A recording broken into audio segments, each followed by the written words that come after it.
ഇനി നമ്മൾ നോക്കുന്നത് 4ാമത്തെ യൂണിറ്റാണ്. കഴിഞ്ഞ 3 യൂണിറ്റുകളും നമ്മൾ വിശദമായി പറയുകയുണ്ടായി. ഇനി 4ാമത്തെ യൂണിറ്റാണ് പറയുന്നത് Indian multi culturalism and the idea of unity in diversity. ഇന്ത്യയുടെ മൾട്ടി കൾച്ചറലിസവും അതുപോലെ the idea of unity in diversity, നാനാത്വത്തിൽ ഏകത്വം എന്ന ആശയവും എന്ന ഭാഗമാണ് നമുക്ക് ഈ മൊഡ്യൂളിൽ ഈ യൂണിറ്റിൽ നോക്കാനുള്ളത്. ആദ്യമായിട്ട് എന്താണ് multi culturalism? What is multi culturalism? എന്താണ് മൾട്ടി കൾച്ചറലിസം? ഒരു സമൂഹത്തിനുള്ളിൽ വൈവിധ്യമാർന്ന സാംസ്കാരിക, വംശീയ, മത, ഭാഷാ വിഭാഗങ്ങൾ സഹവർത്തിത്വത്തിൽ ജീവിക്കുന്നതിനെയാണ് മൾട്ടി കൾച്ചറലിസം എന്ന് വിശേഷിപ്പിക്കുന്നത്. മൾട്ടി കൾച്ചറലിസത്തിൽ പലപ്പോഴും വിവിധ സാംസ്കാരിക ഗ്രൂപ്പുകളെ ഉൾക്കൊള്ളുന്നതിനും ആ വിഭാഗങ്ങൾ ഉൾക്കൊള്ളുന്നതിനും എല്ലാ വിഭാഗങ്ങളെയും ഉൾക്കൊള്ളുന്നതിനും സമുന്നയിപ്പിക്കുന്നതിനും ലക്ഷ്യമിട്ടുള്ള നയങ്ങളും സമ്പ്രദായങ്ങളും ഉൾപ്പെടുന്നു. അവരുടെ അവകാശങ്ങളും സ്വത്വങ്ങളും സംരക്ഷിക്കപ്പെടുകയും ബഹുമാനിക്കപ്പെടുകയും ചെയ്യുന്നു. ന്യൂനപക്ഷ അവകാശങ്ങൾ സംരക്ഷിക്കുക, സാംസ്കാരിക വിനിമയം പ്രോത്സാഹിപ്പിക്കുക, വ്യത്യസ്ത പശ്ചാത്തലത്തിലുള്ള ആളുകൾക്ക് യോജിപ്പോടെയും വിയോജിപ്പോടെയും ജീവിക്കാനും ഒരുമിച്ച് പ്രവർത്തിക്കാനും കഴിയുക, എല്ലാവരെയും ഉൾക്കൊള്ളുന്നതും സഹിഷ്ണുതയുള്ളതുമായ ഒരു അന്തരീക്ഷം വളർത്തിയെടുക്കുക എന്ന ആശയത്തെയാണ് മൾട്ടി കൾച്ചറലിസം എന്ന് പറയുന്നത്. കൃത്യമാണ്. ഒരു സമൂഹത്തിൽ വ്യത്യസ്തമായ മതങ്ങൾ, വ്യത്യസ്തമായ വിഭാഗങ്ങൾ, വ്യത്യസ്തമായ ഗോത്രങ്ങൾ, വ്യത്യസ്തമായ മനുഷ്യർ, ഭാഷ, സംസ്കാരം തുടങ്ങിയ എല്ലാ വ്യത്യസ്തതകളെയും ഉൾക്കൊണ്ടുകൊണ്ട് തന്നെ എല്ലാവർക്കും വളരെ സൗഹൃദപരമായിട്ട്, വളരെ ശാന്തമായിട്ട്, വളരെ തങ്ങളുടെ സ്വത്വത്തെ ഉയർത്തിപ്പിടിച്ചുകൊണ്ട് തന്നെ, തങ്ങളുടെ സ്വത്വത്തെ മുന്നോട്ട് വെച്ചുകൊണ്ട് തന്നെ എല്ലാവർക്കും ഒരിടത്ത് ജീവിക്കാൻ കഴിയുക എന്നൊരാശയത്തെയാണ് മൾട്ടി കൾച്ചറലിസം എന്ന് പറയുന്നത്. നിങ്ങളുടെ വൈവിധ്യങ്ങൾ നിങ്ങൾ ഉയർത്തിപ്പിടിച്ചുകൊണ്ട് എനിക്ക് നിങ്ങളോടൊപ്പം ജീവിക്കാൻ സാധിക്കുന്നു. നിങ്ങളുടെ വിശ്വാസം, നിങ്ങളുടെ മതം, നിങ്ങളുടെ സംസ്കാരം, നിങ്ങളുടെ ആചാരങ്ങൾ, നിങ്ങളുടെ നിറം, നിങ്ങളുടെ ഭാഷ, നിങ്ങളുടെ എല്ലാവിധ വ്യത്യാസങ്ങളെയും ഞാൻ അംഗീകരിക്കുന്നു. എൻ്റെ വ്യത്യാസങ്ങൾ ഞാനുമായിട്ടും നിങ്ങളുമായിട്ടും ജീവിക്കാൻ ഒരിടത്ത് സാധിക്കുന്നു എന്നുള്ളതാണ്. ഒരു സമൂഹത്തിൽ അങ്ങനെ വ്യത്യസ്ത വിഭാഗങ്ങൾ ചേർന്ന് ജീവിക്കുന്നതിനെയാണ് മൾട്ടി കൾച്ചറലിസം എന്ന് പറയുന്നത്. ഇനി നമുക്ക് what is the significance of the multi culturalism in the Indian context? Indian സാഹചര്യത്തിൽ മൾട്ടി കൾച്ചറലിസത്തിൻ്റെ പ്രാധാന്യം എന്താണ്? വൈവിധ്യമാർന്ന ഭാഷകളും മതങ്ങളും സംസ്കാരവുമുള്ള ഒരു നാടാണ് ഇന്ത്യ. വ്യത്യസ്ത പാശ്ചാത്തലങ്ങളിൽ നിന്നുള്ള ആളുകൾ സഹവർത്തിത്വത്തിലും സ്നേഹത്തിലും ജീവിക്കുകയും അവരുടെ വ്യത്യാസങ്ങൾ ആഘോഷിക്കുകയും അവരുടെ പങ്കിട്ട മൂല്യങ്ങളിലും അഭിലാഷങ്ങളിലും പൊതുവായ നില കണ്ടെത്തുകയും ചെയ്യുന്ന സ്ഥലമാണ് ഇന്ത്യ. വൈവിധ്യമാർന്ന പാരമ്പര്യങ്ങളുടെയും ഭാഷകളുടെയും മതങ്ങളുടെയും കലവറയാണ് ഇന്ത്യ. ഹിമാലയത്തിലെ മഞ്ഞുമൂടിയ കൊടുമുടികൾ മുതൽ ഇന്ത്യൻ മഹാസമുദ്രത്തിൻ്റെ സൂര്യനെ ചുംബിക്കുന്ന തിരമാലകൾ വരെ ഈ വിശാലമായ രാജ്യത്തിൻ്റെ എല്ലാ കോണുകളും അതിൻ്റെ തനതായ ചരിത്രത്തിലും സാംസ്കാരിക പൈതൃകത്തിലും മുങ്ങി നിൽക്കുന്നു. നാനാത്വത്തിൽ ഏകത്വം എന്ന ആശയം ഇന്ത്യയുടെ ധാർമ്മികതയിൽ ആഴത്തിൽ വേരൂന്നിയതാണ്. അതൊരു മുദ്രാവാക്യമല്ല, അത് ഇന്ത്യക്കാരുടെ ജീവിത രീതിയാണ്. വൈവിധ്യമാർന്ന സാംസ്കാരിക, വംശീയ, മതഭാഷാ വിഭാഗങ്ങൾ രാജ്യത്തിൻ്റെ ചരിത്രത്തിലും മൂല്യങ്ങളിലും ആഴത്തിൽ വേരൂന്നി നിൽക്കുന്നതിനാൽ ഇന്ത്യൻ പശ്ചാത്തലത്തിൽ മൾട്ടി കൾച്ചറലിസത്തിന് വലിയ പ്രാധാന്യമുണ്ട്. അപ്പോൾ നമ്മൾ പറഞ്ഞുകൊണ്ടിരിക്കുന്നത് ഇന്ത്യയിൽ വ്യത്യസ്തമായ മനുഷ്യർ, വ്യത്യസ്തമായ വിശ്വാസങ്ങളും ആചാരങ്ങളും സംസ്കാരങ്ങളും ജീവിത രീതികളും ഒക്കെ കൊണ്ടു നടക്കുന്ന മനുഷ്യർ, അവർ ഇന്ത്യയിൽ ചേർന്ന് നിൽക്കുന്നത് ഇന്ത്യൻ കോണ്ടെക്സ്റ്റിൽ മൾട്ടി കൾച്ചറലിസത്തിന് വലിയ പ്രാധാന്യമുണ്ട് എന്നർത്ഥം. ഇനി historical background of India's multi culturalism. ഇന്ത്യയുടെ ഈ മൾട്ടി കൾച്ചറലിസത്തിൻ്റെ ബഹുസാംസ്കാരികതയുടെ ചരിത്രപരവും സാംസ്കാരികപരവുമായ പാശ്ചാത്തലം എന്തായിരുന്നു? ഇന്ത്യയുടെ ബഹുസ്വര സംസ്കാരത്തിന് ആഴത്തിലുള്ള ചരിത്രപരവും സാംസ്കാരികപരവുമായ വേരുകളുണ്ട്. പുരാതന നാഗരികതകൾ, വൈവിധ്യമാർന്ന മതങ്ങൾ, രാജവംശ ഭരണങ്ങൾ, സാംസ്കാരിക വിനിമയങ്ങൾ, ഭാഷാ വൈവിധ്യങ്ങൾ, കൊളോണിയൽ സ്വാധീനങ്ങൾ എന്നിവയിൽ നിന്ന് അപ്പോൾ ചരിത്രത്തിൽ ദീർഘകാലത്തെ ചരിത്രം, പുരാതന നാഗരികതകൾ മുതൽ ഇപ്പോൾ അവസാനമായിട്ട് കൊളോണിയൽ സ്വാധീനം വരെ, അതിനുശേഷമുണ്ടായ ജനാധിപത്യ ഭരണങ്ങൾ മുതൽ, അങ്ങനെ എത്രയോ കാലം മുതലുള്ള സാംസ്കാരിക വിനിമയങ്ങൾ, മത ചിന്തകൾ, പുതിയ മതങ്ങൾ ഉണ്ടാവുന്നത്, അങ്ങനെ തുടങ്ങിയിട്ട് ഇന്ത്യയിൽ സമ്പന്നമായൊരു പൈതൃകം ഇന്ത്യയുടെ ഊർജ്ജസ്വലവും ബഹുസ്വരവുമായ സമൂഹത്തെ രൂപപ്പെടുത്തുന്നതിലുണ്ടായിട്ടുണ്ട്. ഇത് ഈ രാജ്യത്തെ അതുല്യവും വൈവിധ്യപൂർണമായ രാഷ്ട്രമാക്കി മാറ്റുന്നു. നമുക്കറിയാം, എത്രയോ കാലം മുമ്പ് നാഗരികതകൾ, ഹരപ്പ, മൊഹൻജിദാരോ, അത് അക്കാലത്തിനു മുമ്പ് വൈദിക കാലങ്ങൾ, അതേപോലെ നമ്മുടെ നാട്ടിൽ തന്നെ ഉണ്ടായ മതങ്ങൾ, നമ്മുടെ നാട്ടിലുണ്ടായ വൈദേശിക ആധിപത്യങ്ങൾ, അങ്ങനെ എത്രയോ നീണ്ട കാലത്തെ പൈതൃകം, നീണ്ടകാലത്തെ ഇന്ത്യയുടെ ആ പൈതൃകത്തിൽ നിന്ന് നമുക്ക് അതൊക്കെയാണ് ഇന്ത്യയിൽ ഈ മൾട്ടി കൾച്ചറലിസം ഉണ്ടാകുന്നതിൻ്റെ ബാക്ക്ഗ്രൗണ്ട് എന്ന് പറയുന്നത്. ഇനി നമ്മൾ നോക്കുന്നത് ഇന്ത്യൻ ഭരണഘടന ഈ മൾട്ടി കൾച്ചറലിസത്തെ എങ്ങനെയാണ് സംരക്ഷിക്കുന്നത് എന്നതാണ്. ഈ ബഹുസംസ്കാരത്തെ സംരക്ഷിക്കുന്നതിനും പ്രോത്സാഹിപ്പിക്കുന്നതിനും ഇന്ത്യൻ ഭരണഘടന ആയത്തിൽ പ്രതിജ്ഞാബദ്ധമാണ്. അത് രാജ്യത്തിൻ്റെ വൈവിധ്യമാർന്ന സാംസ്കാരിക മതഭാഷാ ഈ വൈവിധ്യങ്ങളെ, ഘടനയെ അംഗീകരിക്കുകയും ഈ വൈവിധ്യത്തെ സംരക്ഷിക്കുകയും പരിപോഷിപ്പിക്കുകയും ചെയ്യുന്ന നിരവധി ഭരണഘടനാ വ്യവസ്ഥകൾ ഇന്ത്യൻ ഭരണഘടനയിലുണ്ട്. ഒരുപാടുണ്ട്. അത് നമുക്ക് ഓരോന്നോരോന്നായിട്ട് നോക്കുകയാണെങ്കിൽ നോക്കാം. നമ്മുടെ ആമുഖം, ഇന്ത്യയുടെ പ്രിയാമ്പിളിൽ തന്നെ നമ്മുടെ രാജ്യം എങ്ങനെയുള്ളതാണെന്ന് പറയുന്നുണ്ട്. മതേതരത്വ, സോഷ്യലിസ്റ്റായ ജനാധിപത്യ റിപ്പബ്ലിക്കായിട്ടാണ് അതിൻ്റെ ആമുഖത്തിൽ തന്നെ പറയുന്നത്. എല്ലാ പൗരന്മാർക്കും, എല്ലാ മനുഷ്യർക്കും സമത്വത്തോടെ, സാഹോദര്യത്തോടെ, നീതിയോടെ പെരുമാറാൻ സാധിക്കും. അവരുടെ വിശ്വാസങ്ങളോ മതങ്ങളോ അവരുടെ ജീവിത രീതിയോ ആചാരങ്ങളോ ഒന്നും പ്രശ്നമല്ല. എല്ലാവർക്കും ഇന്ത്യയുടെ ആശയത്തിൽ, ഇന്ത്യ എന്ന് പറയുന്ന ഒരു പ്രദേശത്ത് അധിവസിക്കാൻ, അവരുടെ അസ്തിത്വത്തിൽ തന്നെ നിന്നുകൊണ്ട് അധിവസിക്കാൻ സാധിക്കുമെന്ന് ആമുഖത്തിൽ പറയുന്നുണ്ട്. അതേപോലെ മതേതരത്വം എന്ന ആശയം, അതിൻ്റെ പ്രത്യേക ആർട്ടിക്കിൾ നമുക്കറിയാം. ആർട്ടിക്കിൾ 25 മുതൽ 28 വരെയുള്ള ആർട്ടിക്കിൾ എല്ലാ മതങ്ങളെയും, എല്ലാ മതവിഭാഗങ്ങളോടും നിഷ്പക്ഷമായിട്ട് രാജ്യത്തിൻ്റെ ഭരണഘടന പെരുമാറുന്നു.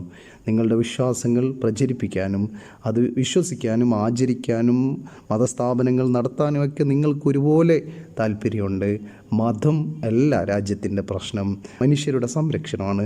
മതം എന്ന് പറയുന്നത് നിങ്ങളുടെ പേഴ്സണൽ കാര്യമാണ്. നിങ്ങൾക്ക് ഇഷ്ടപ്പെട്ട മതം വിശ്വസിക്കുകയോ ആചരിക്കുകയോ ചെയ്യാം. നിങ്ങൾ ഏതെങ്കിലും മതക്കാരനാണ് എന്നതുകൊണ്ട് നിങ്ങൾ ശത്രു ആകുന്നില്ല.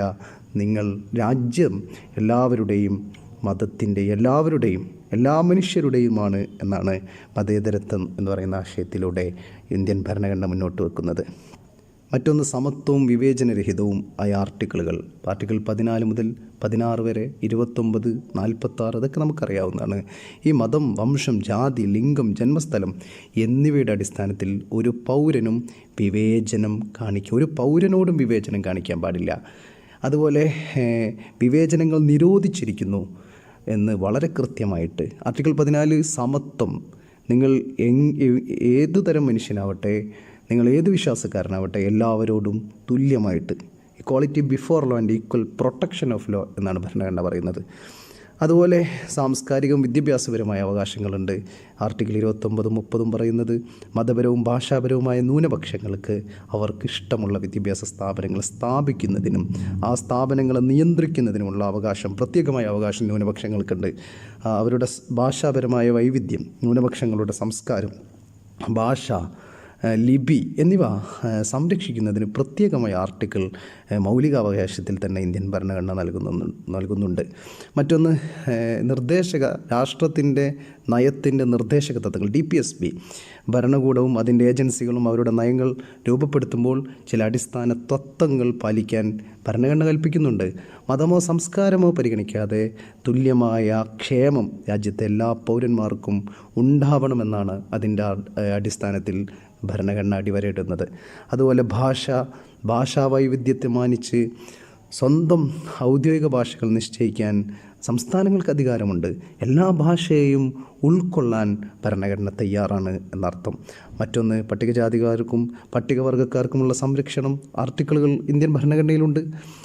ആർട്ടിക്കിൾ 330-ലും 342-ലുമൊക്കെ പാർശ്വവൽക്കരിക്കപ്പെട്ട സമൂഹങ്ങളുടെ അവകാശങ്ങളും താല്പര്യങ്ങളും സംരക്ഷിക്കുന്നതിനും ഈ വിഭാഗങ്ങൾക്കിടയിലുള്ള സാംസ്കാരിക വൈവിധ്യം സംരക്ഷിക്കുന്നതിനുമുള്ള നിയമനിർമ്മാണ സഭകളിൽ സംവരണ സീറ്റുകളും സംരക്ഷണവും നൽകുന്നുണ്ട്. അപ്പോൾ അവരെ കൂടി ചേർത്ത് പിടിക്കുന്നുണ്ട്. സമൂഹത്തിലെ ഏറ്റവും താഴെത്തട്ടിലുള്ള മനുഷ്യരെ കൂടി ചേർത്ത് പിടിക്കുന്ന ഒരാശയമാണ് ഇന്ത്യൻ ഭരണഘടന മുന്നോട്ട് വെക്കുന്നത്. മറ്റൊന്ന്, ആവിഷ്കാര സ്വാതന്ത്ര്യം. ആർട്ടിക്കിൾ 19 സ്വാതന്ത്ര്യത്തിൻ്റെ അവകാശത്തിൻ്റെ ഭാഗമായിട്ട് വരുന്നതാണ്. അപ്പോൾ തങ്ങളുടെ സാംസ്കാരിക മതഭാഷാ സ്വത്വം ഉയർത്തിപ്പിടിക്കാനുള്ള വ്യക്തികളുടെ സ്വാതന്ത്ര്യത്തെ ഈ മൗലികാവകാശം സംരക്ഷിക്കുന്നു. അപ്പോൾ ഞങ്ങളുടെ സംസ്കാരത്തെ, ഞങ്ങളുടെ മതത്തെ, ഞങ്ങളുടെ ഭാഷയെ ആ ഭാഷയുടെ സ്വത്വത്തിൽ, ആ മതത്തിൻ്റെ സ്വത്വത്തിൽ, ആ സംസ്കാരത്തിൻ്റെ സ്വത്വത്തിൽ നിൽക്കാൻ, അതിൽ വേണ്ടി അഭിപ്രായം പറയാൻ ഈ ആർട്ടിക്കിൾ 19 പൂർണ്ണമായിട്ടുള്ള അവകാശം നൽകുന്നുണ്ട്. അതുപോലെ പഞ്ചായത്തുകളും മുനിസിപ്പാലിറ്റികളും ആർട്ടിക്കിൾ 243 പ്രകാരം തദ്ദേശ സ്വയംഭരണ സ്ഥാപനങ്ങൾ ശാക്തീകരിക്കുന്നു. പ്രാദേശിക ഭരണ തീരുമാനങ്ങളിൽ കമ്മ്യൂണിറ്റികൾ അനുവദിക്കുകയും താഴെത്തട്ടിലുള്ള സാംസ്കാരിക ഭരണം സംരക്ഷിക്കുകയും ചെയ്യുന്നു. ഇന്ത്യയിലെ ഏറ്റവും താഴെത്തട്ടിലുള്ള മനുഷ്യരെ കൂടി ചേർത്ത് പിടിക്കാൻ വേണ്ടി പഞ്ചായത്ത് സംവിധാനങ്ങൾ ഉണ്ടാക്കുന്നു. മറ്റൊന്ന്, സംസ്ഥാനങ്ങൾക്കുള്ള പ്രത്യേക വ്യവസ്ഥകൾ. വടക്കുകിഴക്കൻ സംസ്ഥാനങ്ങൾ ആർട്ടിക്കിൾ 371 പ്രകാരം വ്യത്യസ്ത സംസ്കാരവും ഭാഷാപരവുമായ സ്വത്വങ്ങളുള്ള സംസ്ഥാനങ്ങൾക്ക് പ്രത്യേക സ്വയംഭരണത്തിലുള്ള വ്യവസ്ഥകൾ ഭരണഘടന വിഭാവനം ചെയ്യുന്നുണ്ട്. അപ്പോൾ ഭാഷാപരവും സാംസ്കാരികപരവുമായ സ്വത്വങ്ങളുള്ള ആ വടക്ക് കിഴക്കൻ സംസ്ഥാനങ്ങൾക്ക് പ്രത്യേക അധികാരം കൊടുക്കുന്നത് നിങ്ങളെ കൂടി ചേർത്ത് പിടിക്കുന്നു ഞങ്ങൾ എന്നാണ് രാജ്യത്തിൻ്റെ ഭരണഘടന പറയുന്നത്. അപ്പോൾ ഈ ഭരണഘടനാ വ്യവസ്ഥകൾ ബഹുസാംസ്കാരികതയോടുള്ള, മൾട്ടി കൾച്ചറലിസത്തോടുള്ള ഇന്ത്യൻ ഭരണഘടനയുടെ പ്രതിബദ്ധതയെ മൊത്തത്തിൽ പ്രതിഫലിക്കുന്നതാണ്. അവർ ന്യൂനപക്ഷാവകാശങ്ങൾ സംരക്ഷിക്കുന്നു. ഇന്ത്യൻ ഭരണഘടന ന്യൂനപക്ഷാവകാശങ്ങളെ സംരക്ഷിക്കുന്നു, മതേതരത്വത്തെ പ്രോത്സാഹിപ്പിക്കുന്നു, ഇന്ത്യയുടെ സാംസ്കാരികവും മതപരവുമായ വൈവിധ്യം സംരക്ഷിക്കുകയും ആഘോഷിക്കുകയും ചെയ്യുന്നു. അതുകൊണ്ട് തന്നെ ഈ വൈവിധ്യങ്ങളെ, ഈ വ്യത്യസ്തതകളെ, ഈ വിദഗ്ധതകളെ എല്ലാം ചേർത്ത് പിടിക്കാൻ ഇന്ത്യൻ ഭരണഘടന തയ്യാറാവുന്നു. ഇനി നമുക്ക് നാനാത്വത്തിൽ ഏകത്വം എന്ന ആശയത്തെയാണ് നമ്മൾ നോക്കുന്നത്. നാനാത്വത്തിൽ ഏകത്വം എന്നത് വ്യത്യസ്തമായ ഒരു കൂട്ടം ആളുകൾ അല്ലെങ്കിൽ ഘടകങ്ങൾ അവരുടെ വ്യത്യാസങ്ങൾക്കിടയിലും ഒന്നിച്ചു ചേരുന്നത് ആശയത്തെയാണ് നാനാത്വത്തിൽ ഏകത്വം എന്ന് പറയുന്നത്. ഒരു സമൂഹത്തിനോ രാജ്യത്തിനോ അതിനുള്ളിലെ വിവിധ സാംസ്കാരിക മതഭാഷാ വംശീയ വിഭാഗങ്ങൾക്കിടയിൽ ഐക്യം, സഹിഷ്ണുത, സഹവർത്തിത്വം എന്നിവയുടെ പ്രാധാന്യം ഈ ആശയം ഊന്നിപ്പറയുന്നു. നാനാത്വത്തിൽ ഏകത്വം എന്നതിൻ്റെ സാരം ഭിന്നതകൾ തിരിച്ചറിയുന്നതിലും ആഘോഷിക്കുന്നതിലും പങ്കുവച്ച സ്വത്വബോധവും പൊതുലക്ഷ്യവും വളർത്തിയെടുക്കുന്നതിലുമാണ്. അങ്ങനെ നിങ്ങളുടെ സ്വത്വം നിങ്ങൾ ഉയർത്തിപ്പിടിക്കുന്നു, ഞങ്ങളും ഞങ്ങളുടെ സ്വത്വം ഉയർത്തിപ്പിടിക്കുന്നു. അങ്ങനെ ഈ വ്യത്യസ്ത സ്വത്വങ്ങളും ചേർന്നുകൊണ്ട് നമ്മൾ ഒരു പൂന്തോട്ടമാകുന്നു. അതിനെയാണ് നമ്മൾ ഈ നാനാത്വത്തിൽ ഏകത്വം എന്ന് പറയുന്നത്. ഇനി ഇന്ത്യൻ സമൂഹത്തെ രൂപപ്പെടുത്തുന്നതിൽ നാനാത്വത്തിൽ ഏകത്വത്തിൻ്റെ പങ്കെന്താണെന്ന് നമുക്ക് നോക്കാം.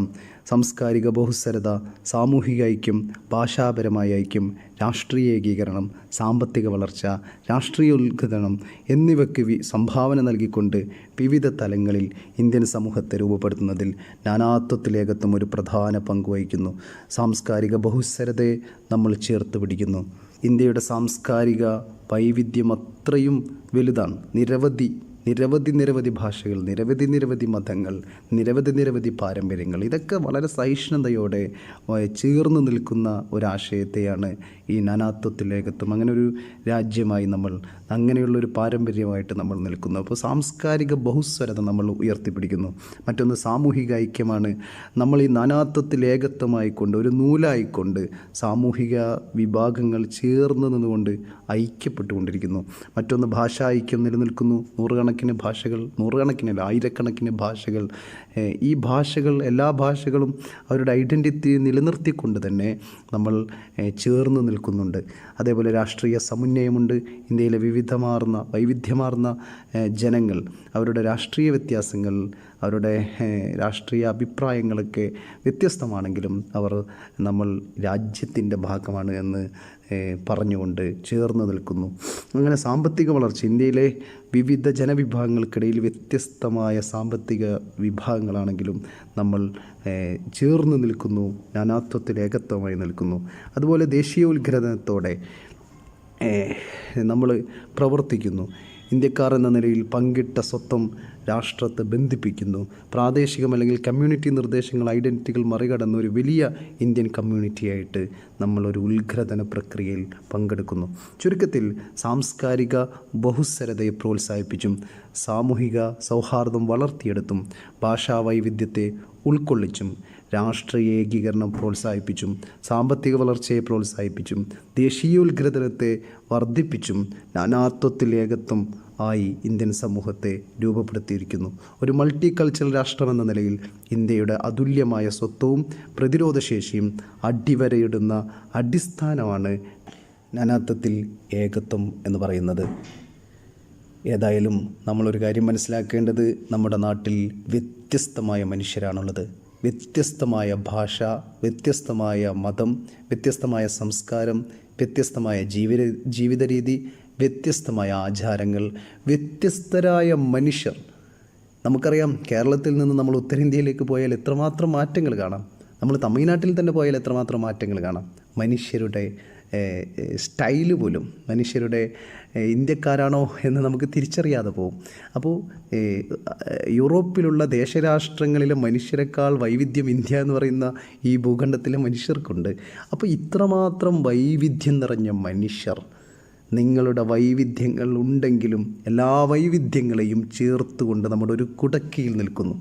ഇതിനെയാണ് ഒരു മൾട്ടി കൾച്ചറലിസം, നാനാത്വത്തിൽ ഏകത്വമായി നിൽക്കുന്നു. അതിനെ ഇന്ത്യൻ ഭരണഘടന പ്രൊമോട്ട് ചെയ്യുന്നു, ഉയർത്തിപ്പിടിക്കുന്നു. ന്യൂനപക്ഷ മതവിഭാഗങ്ങളെ, ന്യൂനപക്ഷ ഭാഷാ വിഭാഗങ്ങളെ, ന്യൂനപക്ഷ സമുദായങ്ങളെ, ന്യൂനപക്ഷ സംസ്കാരം നിലനിർത്തുന്നവരെ അവരെ ഉന്മൂലനം ചെയ്യാനല്ല ഭരണഘടന പറയുന്നത്.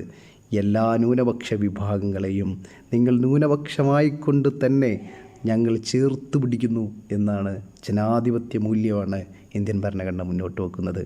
ന്യൂനപക്ഷ മതവിഭാഗങ്ങളെ രാജ്യത്ത് നിന്ന് പടികടന്ന് പിണ്ടം വെക്കാൻ വേണ്ടി ശ്രമിക്കുന്ന പുതിയ കാലത്ത് അവർ കൂടി മനസ്സിലാക്കേണ്ടത് ഭരണഘടനയുടെ മൂല്യമാണ്.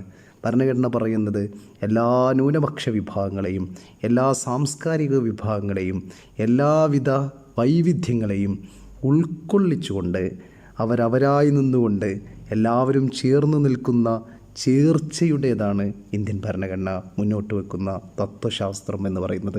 അതാണ് ഈ ചാപ്റ്ററിലെ ഈ യൂണിറ്റിൽ പറയാനുള്ളത്. ഇതോടുകൂടി നമ്മൾ ഒന്നാമത്തെ ബ്ലോക്ക് അവസാനിച്ചിരിക്കും. ബാക്കി ക്ലാസ്സുകൾ നമുക്ക് അടുത്ത വീഡിയോകളിലായിട്ട് പറയാം. Okay, thank you.